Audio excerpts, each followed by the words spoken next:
Hello, and thanks for joining me on another episode of the Tech Exec podcast. I hope you're having a great 2020. I know I am so far. This week, we're going to be talking about feedback cycles or feedback loops, whatever you want to call it. I first started hearing about feedback loops when I started learning about extreme programming way back about 15 years ago. Back then, I only knew it as when it comes to running your code often and getting feedback from your client often. With time, I realized that a great chunk of running a productive and impact-driven engineering organization boils down to having the ability to track feedback cycles and tweak them so that they get better. Your job is to cultivate, measure, and optimize those feedback cycles which matter for your business. What am I talking about when I'm saying feedback cycles? First of all, in case you don't know, here are a few examples. One you might know from your days as a coder would be running your tests. You should be running your tests often. You shouldn't, for example, be coding for a couple of days and only then running your tests to see if the code worked. If you've ever heard about test-driven development, it boils down to having the tightest feedback loop you can have for running your tests in order to know that your code works as soon as possible. Another example would be getting code reviewed. If you're using pull requests or have some other mechanism for code review, let's say someone is working on a big feature for a week, should you wait and only send off your code to be reviewed after a week, once you've got all that code already done? Or should you try and get someone involved after a day? I, for one, believe that it almost always makes more sense to have someone involved as soon as possible, assuming the work is not some sort of a research project where you have to understand what you're going to do. But if you have a task and you're working on it, why not have someone involved? And then once you've got the code, another feedback loop would be getting the code in front of customers. We all know and heard about the lean startup. You want to get the people to actually see what you've developed as soon as possible to hear whether what you're doing is the right thing to do. Do they like it? Do they get it? Are you actually solving a problem they have? Imagine having a feedback loop so tight so that a day after you've finished something and have it on production, you've already seen enough people use it to know whether that is a feature worth having, or maybe you should just roll it back, delete it, and move on. And of course, moving a bit away from the actual code delivery, there's feedback. I've talked a bunch of times about having the ability to provide feedback in a timely manner. Too many companies nowadays bunch up all of the feedback in a file only to give it to you about every 6 months or once a year even. Compare that to what you can get if you're gonna get feedback on a weekly basis. Usually within a couple of days after an incident has happened, you actually remember what happened. You are still in it. You can do things and change things.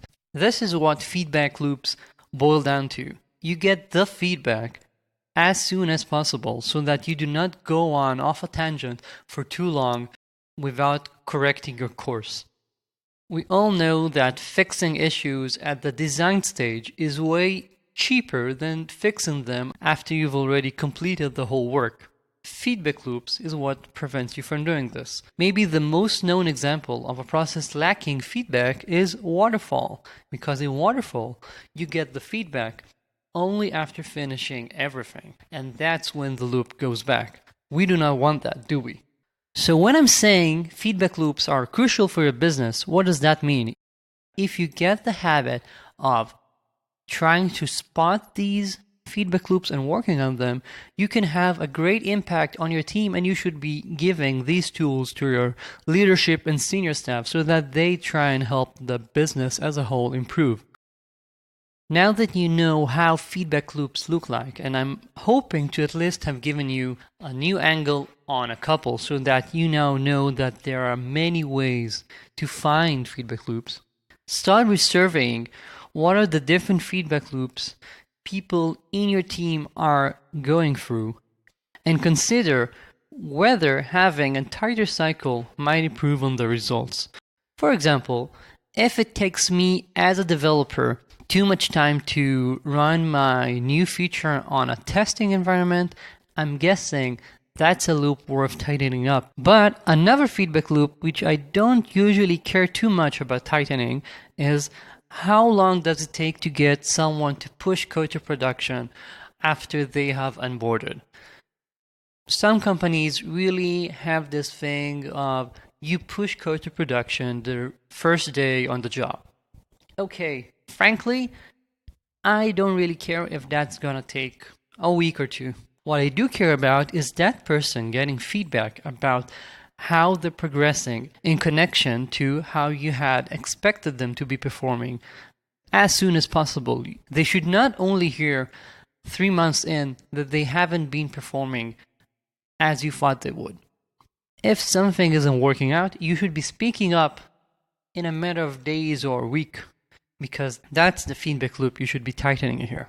So consider for all the different feedback cycles in your organization, and these again are technical when it comes to code and production, and people when it comes to onboarding and how someone functions in the first couple of weeks after being promoted to a manager and so forth.